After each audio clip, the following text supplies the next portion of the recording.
Hey everybody, this is Jim at SP500chart.com using time-honored techniques to understand modern markets, featuring daily technical analysis videos of the S&P 500 index. I'm coming to you from about a little bit north of Atlanta, Georgia, and we have an insanely high pollen count today, and my sinuses give me trouble anyway. So let's see if I can make it through this. Before we get there, I need to remind you that SP500chart.com and this video are for educational purposes only. Nothing stated at the site or in this video is intended to be used as investment advice. I can draw lines on charts, but you have to draw your own conclusions from your own research, and you have to make investment decisions that are suitable for your personal financial situation. I am not a licensed financial professional, just a guy that draws lines on charts. So let's take a look. Okay, pardon all of my little chicken scratch and stuff. I'm going to get rid of a few lines. I'll leave those. And I'm going to, I think I'm just going to get rid of a couple little things here to make this a bit easier for us to see. And what I want to show you is it looks to me like our little pennant rising bear flag kind of did about what I was expecting to happen, but the market is still being stubborn. And what I mean by that is we came down, we had this little pennant flag, it broke down at the near the end of the trading yesterday.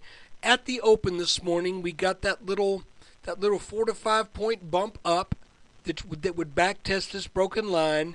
Then it started to sell back down. And if you look here, where did it bounce and where did it end up? Well, it ended up right at that line that I've wondered, is this line really worth having on the chart? Well, apparently, at least for right now, the market has bounced twice on that line during today's trading.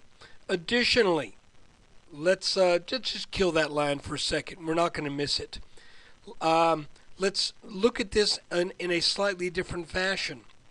If we look at the last 1, 2, 3 lows, we can see that they all line up on this line. So what had been a really steep trend of ascent with a steeply trending line now has given up some of that.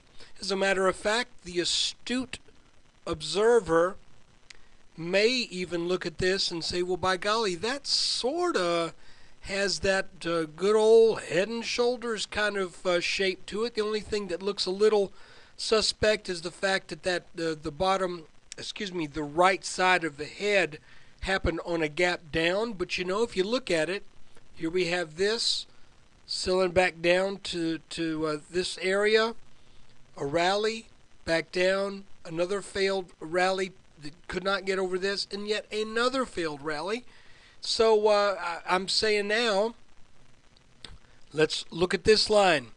If this line breaks, then we can measure a pretty simple little minimum target here. We measure the height of the head of this pattern.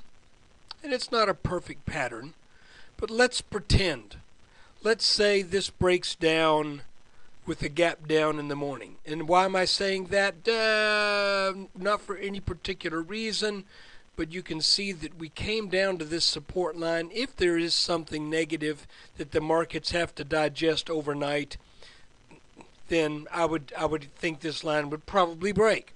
So if that is the case, then we get a minimum target from this small little topping pattern of roughly, let me get my tool here, call it 1387. And that's not exactly a horrendous point loss, but the market has needed to give something back for a while now. And it looks to me like this breaking of this red line yesterday, That was the warning shot across the bow. This little ascending wedge kind of broke down, but now it's the market really doesn't want to go down, but it's like it has to. It's like somebody who's really tired, but they're on drugs. Okay, it's like someone who's dog tired, but they just drank 2 pots of coffee. They don't want to go to sleep, but you know when it hits them, they're going to go to sleep. This market doesn't want to go down, but it needs to go down. It does. It needs to come back, regather some steam. It needs a rest. And if the S&P is going to trudge higher throughout this year, next year, year and a half, it's going to have to come down, I think, and regather its strength and just take a little rest. So let's see if that's what is setting up right now. By the way, I remain in my long stocks. Frankly, they all are still doing very well. So I'm looking at this and I'm keeping it in mind. But what I'm not shorting anything right now. But what I'm long in, I'm trading based upon those particular charts, and they all look good. So anyway, look, I appreciate you taking time out of your day to watch this video. I think it's pretty self-explanatory. It looks like we're just turning over here a bit. And if this line gets taken out, then we have every reason to expect a trip down to the high 1380s. And frankly, I don't know that there's a strong reason to expect a bounce there. There is a reason to expect a bounce maybe around 1378. And then also down in the lower 1370s. So we kind of are in a situation now where there is some weakness with this little support level right here, this line. If this breaks, then I would expect probably a test of some of our support in and around this area.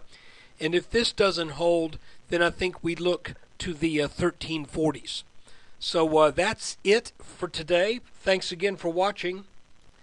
See, I made it through that video even with all this pollen in the air, but I think I need to go hook my head up to a garden hose and rinse it out. Thanks again. Take care.